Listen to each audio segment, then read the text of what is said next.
What's up, guys? Static in the Attic. This is a completely total long shot, but you never know, so I am going to throw it out there. This is my daughter's car. Her boyfriend wrecked it, and it's pretty undrivable. If anybody happens to live in the Memphis, East Arkansas, Southern Missouri area and has a decent car for sale, hit me up at staticintheattic1984@gmail.com. Things like this never come at a good time, but I've managed to save up $2 or $3 grand right now, so looking in that price range. And if anybody would like to chip in and help out, we'd all be very grateful to you. I'll leave a link down in the description to my PayPal, but I definitely want to get her something reliable. She's got little Zoe to take care of and another one on the way. So I'm pretty well working myself to exhaustion trying to get her something going, but we'll make it happen.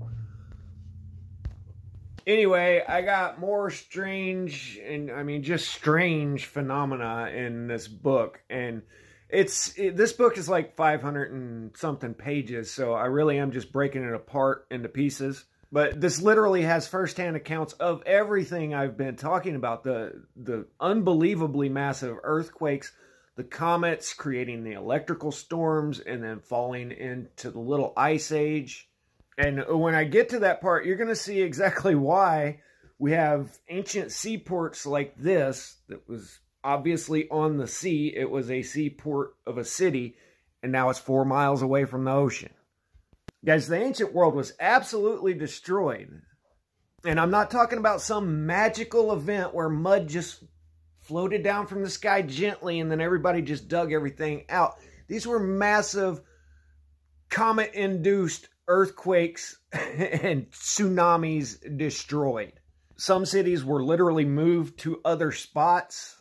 And when you have 15 out of 16 people that died after the famine-induced plagues that happened after all of this destruction, that's it. That's end game. Those cities are done. There's not people there to rebuild. This is why we had hundreds of years of, so-called the birth of archaeology, where people just went out and looted. They had the maps of where these cities generally were, and when they found them, they'd go loot everything that was there. This is known as the Age of Discovery, but it was the Age of Rediscovery. And there's enough in this book to do several videos just on the atmospheric phenomena that was witnessed alone. So we'll just go through and read a couple of these, and I'm definitely leaving the strangest one for last. And you'll see dating off to the side here, and I think what this actually is probably 100 years of really crazy phenomena going on that they've stretched out into 1,000 years and made it seem like this all happened a long, long time ago, when I believe this all happened about 700 years ago. And if I mentioned every time that they said that there was a comet and an earthquake, this video would be 10 hours long. So anyway, an earthquake in Palestine, and for 30 days together, like a naked sword was seen in the sky. Now, if you think about a naked sword in the sky, this is someone describing what today we call a cross. Everybody just always relates with whatever, what they're familiar with. And I'm sure you, like me, have heard of phenomena where crosses lit up the sky. Didn't Our Lady of Fatima, wasn't there a cross in the sky during that? This photo that we're looking at is supposed to be coming from Ukraine, but there's a lot of stuff on the internet right now. I literally saw stormtroopers next to their crashed X-Wing fighter in a spoof video today, so I don't know how legit this photo is, but we've all heard of crosses in the sky. In Constantinople, it rained ashes from the sky, and this rain was accompanied by a terrible plague. Hear this over and over, that either there's noxious vapors coming up from a chasm that was opened up in the earth, or ashes falling down and causes a plague. And with the way everything's going right now, it looks like this might actually be viable information to have. You might want to at least boil your water if there's ashes falling from the sky. I don't know, but all through the Middle Ages, there's all the tales of the poison wells. During the 3 summer months, fire fell from heaven with the rain. Supposedly 20 years later, a fire shined in the sky 10 days together, to the great dread and surprise of all. I want to mention with the atmospheric phenomena that unless something is really high up in the sky, then it's only going to be seen in certain areas or look completely different from different areas. But I used to live in Durango, and you could see over to the La Salle Mountains 100 miles away. And that's a really far distance to be able to see. But even from that mountaintop, where you're seeing a lot farther than most people can see in average areas, you're still only seeing that little bitty piece of the sky up above you. And the world is a huge freaking place. So I think a lot of these were, people seeing local things. Probably some of them were the same events that looked different from a different area. And then some of them, like I'll get to in a minute with the 3 moons and everything, I'm pretty sure these were seen pretty well everywhere. And just to throw one of these in there, there's literally hundreds of accounts in here of rivers turning to blood, it raining blood from the sky, like here, 7 days it rained blood, and milk, cheese, and butter turned to blood. Seriously, what? A comet shone for a month, a terrible hurricane at Constantinople, many of the Roman provinces were shaken by it, and an earthquake. In March, 7 days together, fire shined from heaven in the shape of a rainbow. And here you see a little bit of the accounts of the thunder and lightning, which I'll do a whole video on that because I got a lot to add to it. But yeah, what would you think about a big fiery rainbow up in the sky for a week?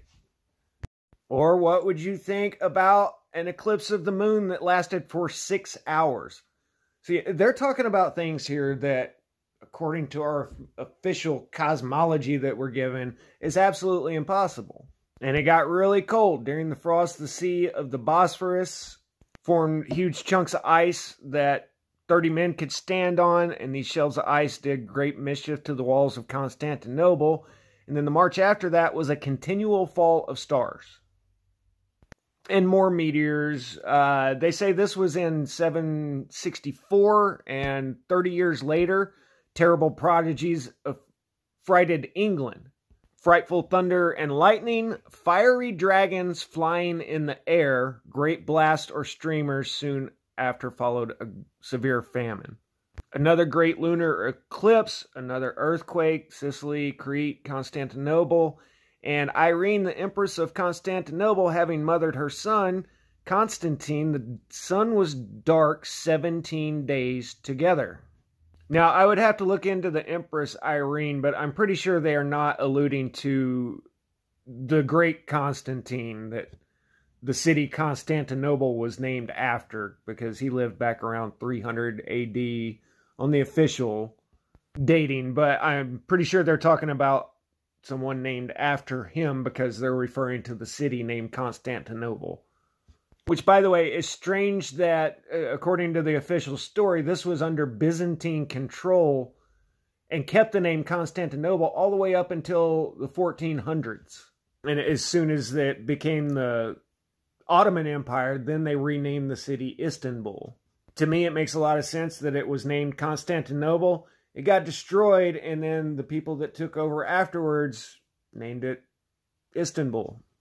Then you got some swarms of locusts, another earthquake and comet, and more eclipses of the sun and moon than ever were known in so few years. Now, isn't that supposed to be a pretty well set cycle of, they forecast eclipses way out into the future, so it seems like they'd be on pretty regular intervals. And somewhere in the midst of these eclipses, a black spot appeared in the sun 7 days. Again, with a great comet.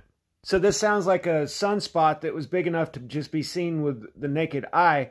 And sunspots are a sign of a lot of solar activity. This is what produces the big CMEs and everything. You have no sunspots at solar minimum, and then at solar maximum you have the most.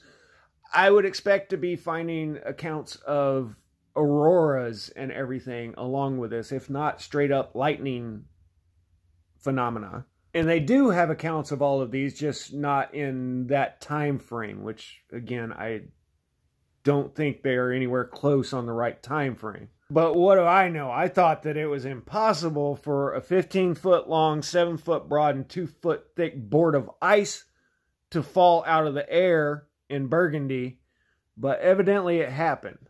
And I'll just let you guys grind out the physics on that one. A cloud was seen hanging over England, one half of it like blood, the other like fire. And then we got more strange accounts of armies seem to encounter each other in the air and fight with fiery darts. Now, these guys specifically mention comets. They specifically mention meteors. And this seems to be neither one of those. And to any of us with what we know today, the fiery darts definitely seems like missiles, right? And I've had comments that, yeah, they had nukes back then, and, you know, they were just as advanced as us. Well, then why didn't they just call them missiles? Why? It's obvious from reading the old accounts what their frame of reference was. It's obvious from looking at all the old stone carvings of oxen pulling carts that it describes the world that they lived in at this time. And I don't think there's any way in hell that the average person used to know about the technology that we know about today. And I'm not a huge fan of the ancient aliens theory, but there definitely seems to be a third entity involved here. And this was supposed to have been seen in one place in 871, and then in 930 in another place on the 6th of the calends of March. Terrible armies and battles were seen in the air all night. The noises of armies were heard. The cries of the wounded men were distinctly heard. Now, whoever these entities are, they seem to be technologically advanced. They seem to have been here for a long time, and they haven't really made themselves known, if that's the case. And sure, they could be pulling the strings, you know, behind the scenes, but I don't think that they have ever had more control over people than they do today. And if they were actively coordinating with humans and dropping a little bit of technology at a time, then why did it take hundreds of years for us to get to where we are now? It's definitely not like we've evolved emotional maturity in the last couple hundred years or anything. I mean, we learned to split the atom and we could make unlimited energy out of that to heat everybody's homes, but now we use it to blow each other up. Another 30 years after that account, supposedly in Italy during a roaring thunder, a terrible tempest like a red-hot stone of prodigious magnitude, very bright, flying out of the west, fell out of the clouds to the ground. A fiery dragon was seen at the same time, and at the same moment was an earthquake in France and Germany. And I honestly didn't get through half of the accounts that I was planning to, but I've already gone on 13 minutes, so I'll wrap up with the strangest one here. So in England, you had great inundations, drowning the cow, the people, and the towns, mud flood much. Abroad, many frightful prodigies were seen. A comet shined and burnt some months. Fiery battles were seen in the air. The noise of fighting armies were heard. Bloody arms were visible in the air. Cities besieged, fiery darts. Infants spoke in the womb. Bread broken, poured out blood. Great swarms of unknown flies in many countries. A fiery dragon spewing fire out of his mouth flew through the midst of heaven. The sun and the moon were darkened. Stars seemed to fall to earth. A severe winter and a great dearth of grain. Now, I think I might be all right with pretty much all of that, except for if somebody's baby starts talking to me from the womb, then that's it. You're possessed. Something just isn't right here.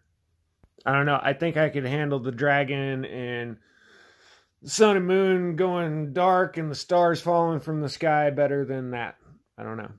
Anyway, it seems like there's a lot more to this realm than any of us know about. And, you know, we went through some crazy times back there. And who knows? Is it coming around again? When you look at the city of Rome, it goes down 200 feet. It's just layer on top of layer of city getting destroyed, people rebuilding. So I don't know. I've been thinking about just renaming my research to the Phoenix Cycle or something, because that's pretty much what we got going on, is the death and rebirth of the world over and over.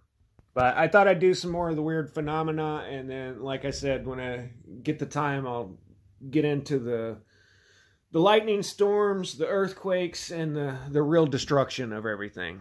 Because honestly, I found a lot more than I'd actually thought I would ever find written down about this stuff. The people before us obviously knew about this stuff, and it's just in the last 100 or so years of our brainwashing education system that all of this has been swept away as fanciful imaginations, you know? Strange realm indeed. Static out.